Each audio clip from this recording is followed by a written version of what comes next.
क्या आप जानते हैं कि एक बार शनिदेव का पैर तोड़ दिया गया था और ये काम किसी देवता ने नहीं बल्कि एक छोटे बालक ने किया था। ये रहस्यमयी कथा जुड़ी है भगवान शिव के रुद्र अवतार पिपलाद से।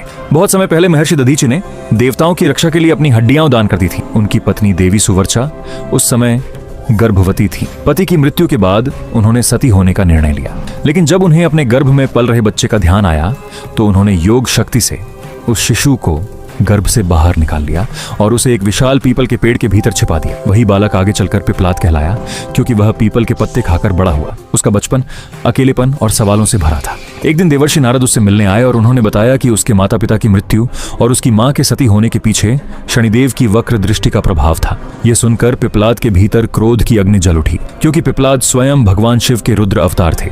उन्होंने कठोर तपस्या की और दिव्य ब्रह्मदंड प्राप्त किया। फिर उन्होंने शनिदेव पर प्रहार कर दिया।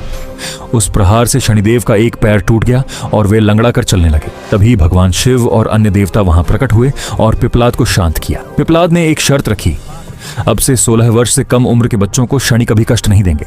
साथ ही जो भी व्यक्ति पीपल के पेड़ की पूजा करेगा वह शनि के प्रकोप से सुरक्षित रहेगा। कहा जाता है कि आज भी गुजरात के पिपलेश्वर महादेव मंदिर में पिपलाद अर्शी की पूजा की जाती है, जहां भक्त शनिदेव के कष्टों से मुक्ति की कामना लेकर आते हैं। ये कथा हमें बताती है कि कठोर न्याय के देवता शनिदेव भी नियम और करुणा से बंधे हुए हैं।